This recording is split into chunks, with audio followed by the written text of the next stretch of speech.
सब धरती कागज करूं, लेखनी सब बनराय।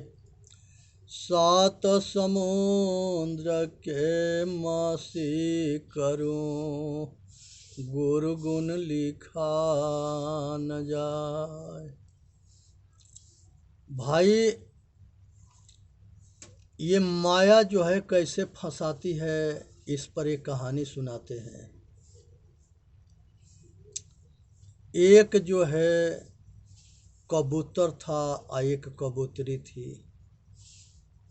ये दोनों के आपस में बड़ा प्रेम था। आई सबके बच्चा जो है घोंसला में दिए। छोटे छोटे बच्चे जो है हो गए और वो चूंगने के लिए धीरे धीरे बाहर निकलने लगे। बहेलिया आया, जाल बिछा दिया और वो सारे बच्चों के फंसा लिया। जब सारे बहेलिया जाल में फंस गए बच्चे, तो दूर से जो है कबूतर और कबूतरी बड़ा दुखी हुए और लास्ट में कबूतरी जो है अपने बच्चों के मुंह में वो जाल में कूद पड़ी। जो बहेलिया था उसने कबूतरी के भी पकड़ लिया, उसके बच्चों के पकड़ लिया। कबूतर भी मुंह में पड़ करके और उसने भी जाल में कूद गया। तो कबूतर और कबूतरी और उसके सारे बच्चे के बहेलिया पकड़ के ले गया और सबको मार करके खा गया। यही मोह जो है हमारा परिवार में होता है। हम मरते हैं तो रोते क्यों है? ये मोह के कारण यही मोह रुआता है। जीते हैं तो रोते क्यों है? यही मोह रुआता है। अगर हम अपने आप के मोह को समझ ले तो हम ये दुख से बच सकते हैं। ऐसा हो के ना मुआ जो बहुरी न मरना हो। हे भाई, ऐसा हो के मरना है जिससे कि दोबारा मरण ना हो के। और सोचना है, समझना है और विचार करना है। इसी में मानव जाति के हित है। इसलिए जो है हिडोला जो है, जो झुलुआ है, उसके ये तीसरा पाठ है। लोभे मोह के खंभा दो, मन से रचियो हिडोलावा। जो उसके खंभा है लोभ और मोह, पाप के बाप है लोभ, काम क्रोध लोभ। ये तीनों का ये जो है नरक के दरवाजा है। यहाँ पर एक तरफ लोभ है और दूसरे तरफ मोह है। मोह जो है आसुरी संपदा के राजा है। यही मोह में संसार बंधा है, आसक्ति रूपी डोरी में। संसार कहाँ बंधा है? किसी ने नहीं बांधा है। किसी ने इसके किस्मत ना लिखता है। जो कहा जाता है कि ब्रह्मा किसी को किस्मत लिखता है, ये झूठ है। ब्रह्मा किसी के किस्मत नहीं लिखता। ब्रह्मा खुदे अपना किस्मत के अपना कर्म फल भोगते रहे। तो इसलिए ब्रह्मा पर यहाँ ब्रह्मा कहा गया है। ब्रह्मुख वाणी को ब्रह्मा कहा गया है। उस ब्रह्म को जो चेतन आत्मा रूपी ब्रह्म है। ये ब्रह्म जो है सब घट घट में रमता है, लेकिन संसार में अज्ञानी इसको खोजता है। अज्ञानी इसको अनुभूति करता है, एहसास करता है, साक्षात्कार करता है, अपना कल्याण करता है। झूलहि जीव जहान जहाँ लागी, कतहु न देखो थीरे ठौर। झूलते झूलते संसार के सब जहाज में झूलते रहे और कहीं ठाव ठिकाना ना मिला ठहरने के, रुकने के। चतुर झूलहि चतुराई, झूलहि राजा शेष। जो ज़्यादा बुद्धिमान बनता है वो भी झूल रहा है झूलुआ पर, और जो राजा है वो रानी के संग झूलता है, चतुर है चतुरंगनी से झूलता है। चांद सूरज दो झूलहि उनहु न आज्ञा भेष। संसार में सूरज और चांद ये सब झूल रहे हैं। सूरज को कहते हैं कि सूरज उदय हो गया, अस्त हो गया। ये सूरज एक जगह पर स्थिर है, ये ना कभी उगता है ना डूबता है। ये पृथ्वी अपने धुरी पर घूमती है, तो जिस जगह से वो देखने लगता है वो सूरज के उदय मानता है, और जिस जगह से वो नहीं दिखने लगता है वो सूरज के अस्त मानता है। लेकिन सूरज कभी ना उदय होता है ना कभी अस्त होता है, और सूरज ऐसा कोई नहीं हुआ। ये आकाश वाला जो सूरज है, इसको 7 गो जो है घोड़ा और इसके रथवान, इसके दुनिया भर के चेतन के कल्पना किया गया है, वो लोग के मूर्ख बनाने के लिए किया गया है। सूरज जड़ है, सूरज के पास ज्ञान ना है। जब ये आग उगलता है तो इसके आग से, लूह से बहुत जल मरते हैं, चाहे वो स्वाद अच्छा हो और चाहे बुरा हो। इसलिए ये जड़ के पहचान करो। सेम टू सेम ऐसा ही चंद्रमा है। चंद्रमा पृथ्वी के उपग्रह है, वो अपने भी धुरी पर घूमते हुए पृथ्वी के परिक्रमा करती है, और पृथ्वी अपना धुरी पर घूमते हुए सूरज के ये 9 ग्रह परिक्रमा करते हैं। 9 ग्रह अपने धुरी पर घूमते हुए, ये 9 ग्रह जो 9 ग्रह आदमी बना करके धंधाबाजों ने इस पर व्यापार कर रहा है। ये अज्ञानियों के पहचान है। जो इसमें फंसता है, जो फंसाता है, जो डरवाता है और जो डरता है, ये सगरी जो है अज्ञानी है। इसलिए ज्ञानियों के ये ग्रह से डरना होता है। ये सब जो है गपोल शंख है, झूठी बात है, और लोग के मूर्ख बनाना है। ये 9 ग्रह आदमी के बाल भी टेढ़ा ना कर सके, कुछ न बिगाड़ सके। अगर आत्मज्ञान हो जाओ तो आत्मज्ञान होता है तो उसकी बाल भी टेढ़ा ना कर सके, और जब मूर्ख रहेगा तो उसके सब कुछ ये कर देंगे, क्योंकि भरम रूपी भूत पकड़ा है, अज्ञानता रूपी भूत पकड़ा है, पाखंड रूपी भूत पकड़ा है। इसलिए ज़रूरत है ये पाखंड से ऊपर उठो और ये झुलुआ के राज के समझो।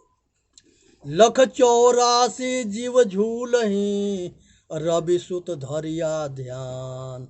रवि सूर्य को कहते हैं। 184 झूलिया, अनेकों तरह के जन्म में लेना और मरना, यही झूलुआ है। दुख करना, सुख करना, इसी में आसक्त होना, और कामना वासना राग द्वेष से होश में ना आना। मनुष्य होने के बाद भी होश में ना आना, ना पूर्वजों के बात मानना, ना गुरुओं के संतों के बात मानना, आए धन और बल और विद्या के अहंकार में पागल हो जाना, यही हमारे पतन के कारण है। आज ज़रूरत है इसी से बचने के। इसलिए समझे, जाने, विचार करे और अपना कल्याण करे। कोटि कल्प युग बीतिया अजहु न माने हार। अहंकार जब हो जाता है तो किसी के बात के मानता ना है।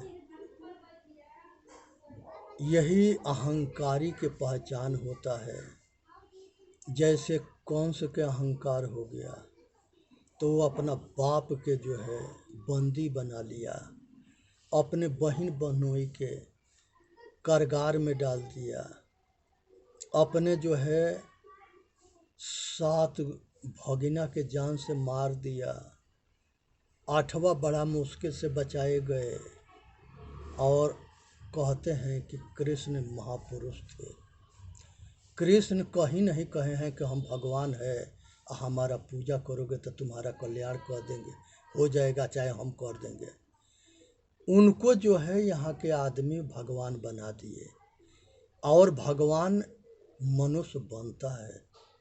राम हुए, कृष्ण हुए, बुद्ध हुए, महावीर हुए, जो समाज के हित के काम करता है वो महापुरुष भगवान ही है। जो परिवार के रक्षा करे, जो रिश्तेदार के रक्षा करे, जो समाज के रक्षा करे, जो सत्य के रक्षा करे, जो धर्म के रक्षा करे, जो न्याय के रक्षा करे और सबके खुशहाल रखे, उसको भगवान, खुदा, गॉड, गाय, कुछ भी कह लो, ईश्वर।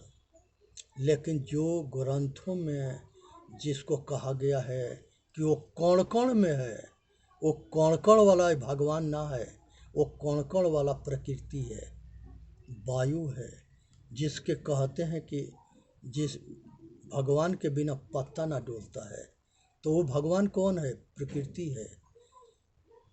पृथ्वी, जल, अग्नि, वायु, आकाश, ये प्रकृति है। बिना हवा के पत्ता ना डोलता है, ये बिना पैर के चलता है, बिना जो है आँख के जो है, यहाँ पर जो है जो जिसके कण कण में है, वो कण कण में क्या है? प्रकृति है। इसका दो रूपक है, एक घट घट में रमने वाला, एक कण कण में रमने वाला। कण कण वाला प्रकृति है और घट घट वाला चेतन है, जिसको अनादि पुरुष कहा जाता है, जिसको अनेक नाम से अनेक ऋषियों ने पुकारा है। उसको परमेश्वर कहा है, खुदा कहा है, वाह गुरु कहा है, अनेक तरह के सभी ऋषियों की अलग अलग भाषा है। लेकिन इसके खोजो मत, विचार करो, अनुभूति करो, एहसास करो, साक्षात्कार करो, ध्यान करो, साधन करो, अपना कल्याण करो। कोटि कल्प युग बीतिया, यजहु न माने हार। धरती आकाश दो झूलहि, झूलहि पौन नीर। ये आकाश और धरती, ये सब ये आकाश के बीच में घूम रहे हैं, झूल रहे हैं। 9 ग्रह झूल रहे हैं, सब आकाश के बीच में है। आकाश असीम है, इसका कोई सीमा ना है।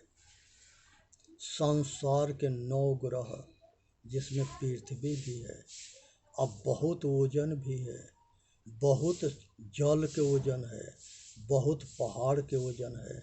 संसार के सारे सागर, महासागर, वन, वृक्ष, पहाड़, झरना, सारे ओजन लेके आकाश के बीच में एक दूसरे के आकर्षण शक्ति से रुके हुए हैं और घूमते रहते हैं।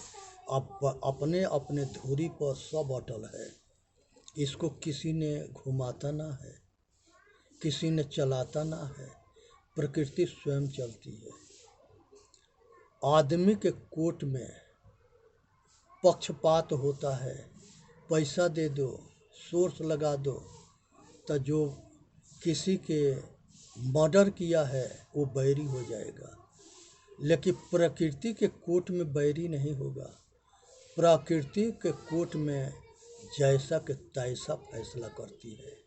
किसी के आँख फोड़ोगे तो अपने बिना आँख के पैदा होगे, किसी के कान काटोगे तो बिना कान के पैदा होगे, नाक काटोगे तो बिना नाक के पैदा होगे, जीभ काटोगे तो बिना जीभ के पैदा होगे।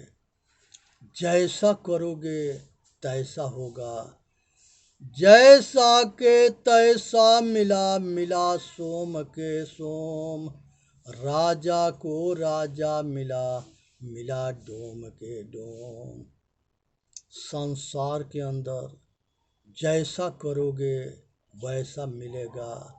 अगर धनवान बनना चाहते हो तो धन के दान करो, विद्वान बनना चाहते हो तो विद्या के दान करो, बलवान बनना चाहते हो तो बल के दान करो। संसार में संपन्न घर में पैदा होना चाहते हो के दान करते हैं, छत पर तो कूद जाइए, इसलिए जो है अपना काम करनी है, और इसी में मानव जाति के कल्याण है। धरती आकाश दो झूलहि झूलहि पौनानी, देह धरे हरि झूलहि ठाढ़े देखहि हंस कबीर। संसार के अंदर जो है मनुष्य शरीर धारण करता है और अपना कल्याण करता है, और संसार के सभी कामना, वासना, राग, द्वेष, ये सब से ऊपर उठना है। एक कहानी है कि भगवान भोले बाबा रास्ता पकड़ करके अपना कैलाश जा रहे थे। रास्ते में उनको एक मलाह जो है मछली मारते हुए मिला। पार्वती माता कही कि रात में कौन ऐसा आदमी है जो ये बेरा पानी में क्या कर रहा है। भोले बाबा कहे कि उससे तारा क्या मतलब बा, हम लोग जहाँ चल रहे हैं तहाँ चले, ये दुनिया है। माता पार्वती जिद कर दी। भोले बाबा जा कर के और उसको देखे कि एक टुकड़ा मछली मारा है। भोले बाबा कहे कि हे प्रभु, आप तो कहते हो कि एक जीव के वध करने पर एक जन्म में भरना पड़ता है, ये तो एक टुकड़ा लाखों जीव मारा है, छोटी छोटी बड़े बड़े सब तरह के, और रोज मारता है, ये कितने जन्म में भरेगा। भोले बाबा कहे कि ये भी एक जन्म में भर देगा। कहे कि वो कैसे? कहे कि समय आएगा तो हम बताएंगे। वो मलाह जो है जिस वन में पार्वती जी या भोले बाबा रह रहे थे, उसी वन में वो हाथी बनता है। हाथी बनने के बाद उसके पेट सड़ जाता है और कुंड बन जाता है। जिंदगी भर मछली मारा था और खाया था, खिलाया था, वो सब पिलुआ बन करके और उसको खा रहे थे। जब खा रहे थे तो वो चिल्ला रहा था। जब चिल्ला रहा था तो उससे जो है एक माता पार्वती जी के सुनाई दिया कि कौन ऐसे जीव है जो इतना भयंकर दुख से पीड़ित है। अब इस बात को देख करके और उन्होंने माता पार्वती भोले बाबा से पूछी कि हे प्रभु, कौन ऐसा जीव है जो इतने बेरहमी से चिल्ला रहा है, रो रहा है। भोले बाबा कहे कि अब तुम्हारे प्रश्न के उत्तर देने का समय आ गया है। कहे कि ये वही मलाह है जो मछली एक एक टुकड़ा मारता था और खाता था, खिलाता था। आज वो हाथी बना है, उसके पेट सड़ के कुंड बना है। आज जीवन भर जितने मछली मार करके खाया खिलाया है, वो सारे उसको पिलुआ बन करके और उसको खा रहे हैं। पार्वती जी कहे कि जा हमके दिखाओ। भोले बाबा ले जाके दिखा दिए। पार्वती जी कहे कि हे प्रभु, हमारा आपसे प्रार्थना है कि इसको दुख से बचा दो। भोले बाबा प्रत्यक्ष कहे कि हे पार्वती जी, ये संसार के अंदर मनुष्य अपना कर्म फल भोगता है। अच्छा करेगा तो अच्छा फल भोगेगा, बुरा करेगा तो बुरा फल भोगेगा। और हम दोनों भी अपने कर्म फल भोग रहे हैं। संसार में मनुष्य के शरीर जो धारण करता है, सब कर्म रूपी कर्म फल सब भोगते हैं। चाहे देवता होके, राक्षस होके, मनुष्य होके, यही कर्म फल के समझना की जरूरत है। इसी कर्म फल के से ऊपर उठने की जरूरत है, जो संसार के सारे दुख से छूटने का रास्ता मिलता है। मनुष्य अपने कर्म से इंसान बनता है तो सब दुख से छूटता है। ये मनुष्य अपने कर्म से शैतान बनता है तो सब दुख इसको घेर लेता है। मनुष्य अपने निष्काम कर्म से जन्म मरण के चक्कर से छूटता है तो यही भगवान होता है, यही परमात्मा होता है, यही सब कुछ होता है। आज ज़रूरत है मनुष्य के कि ये अपने ऊपर कृपा करे और अपना कल्याण करे और किसी के आसरा भरोसा ना करे। आसरा लकड़ी में होता है तो कीड़े लग जाते हैं। ये भरोसावादी होता है। ना भगवानवादी बनो, ना भरोसावादी बनो, ना पाखंडवादी बनो। ये संसार के भूल भुलैया से तबे निकल सकते हो जब मन और माया के चाल को समझोगे, मन माया के जाल को समझोगे, मन माया के बहकावा के जानोगे। तो इसलिए आज ज़रूरत है कि अपना कल्याण करो और इस सब के समझने की ज़रूरत है। आज ज्ञान युग के परिवर्तन होने जा रहा है। अब सतयुग आएगा और कलयुग के बूढ़ा हो गया है, कलयुग के अंत होना है और कलयुग अब मरेगा, क्योंकि कलयुग के समय पूरा हो गया। जब आत्मज्ञान के उदय देश संसार लेवल पर उदय होने लगता है तब सत्य के जन्म हो जाता है। आत्मज्ञान हर घट घट में होना यही सत्य के उदय की पहचान है और अज्ञानता के उदय होना एक कलयुग की पहचान है। इसलिए आज जो है एक विद्वान कहा था कि आगे आने वाला समय में ऐसा युग होगा कि दुनिया मनुष्य के मुट्ठी में होगा। आज यही मोबाइल है जो मनुष्य के मुट्ठी में है और दुनिया मुट्ठी में है। जो चाहेगा वो जान लेगा और जो कुछ करना चाहेगा वो कर सकता है अपने पुरुषार्थ के बल से। इस ताकत के, इस शक्ति के पहचान करो। चेतन जीव दुख मुक्त चैनल पर आके अपना कल्याण करें। बोलिए सतगुरुदेव की जय। साहेब बंदगी, साहेब बंदगी, साहेब बंदगी।